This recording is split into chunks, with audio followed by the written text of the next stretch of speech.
Why does the Catholic Bible have more books than other Bibles? We'll talk about that today.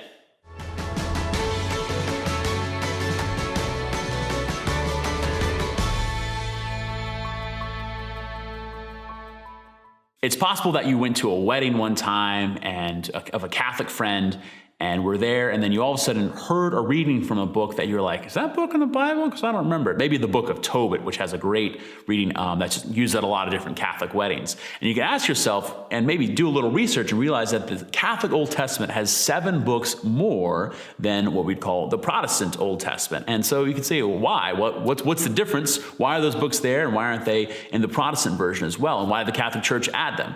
Well, the question really should be is, why did the Protestant Church take those books out? Because that really began, those books were in the Old Testament throughout the whole history of Christianity, the early days of the church up through the Middle Ages, and Martin Luther during the Reformation decided to remove those 7 books. He had different reasons for doing that. One is that the Jewish rabbis no longer had those in many copies of the Old Testament. And other reasons too was that some of the things that were brought forward in these 7 books were doctrines that Luther didn't really agree with, like praying for the dead, which happens in the 2nd book of Maccabees.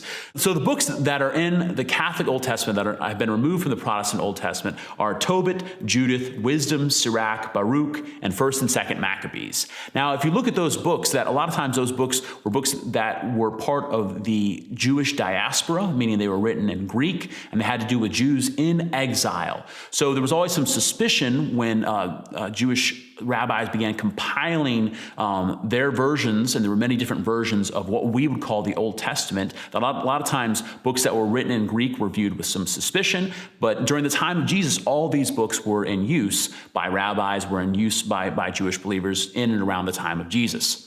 So I just want to say a recommendation to you that the church believes and has believed especially for the first 1,500 years, but the Catholic Church continues to believe that these books are the inspired Word of God, that they are part of the Old Testament canon. If you haven't checked them out before, I really recommend that you do. The book of Tobit is an incredible adventure story, has some incredible insights about love and marriage and family. The book of Wisdom, of course, has great insights for how we are called to live. The book of Sirach as well. And then 1st and 2nd Maccabees, to me, are basically the Braveheart of the Bible. They tell about the Maccabean revolt in the centuries before Jesus against the oppressors of the people of Israel, and how God's people were called to be faithful to him even when it meant and costed them their very lives. So these extra books are not actually extra. They are part of the Old Testament that we have received, that's part of our history and part of our patrimony that helps us to become the people that God has created us to be.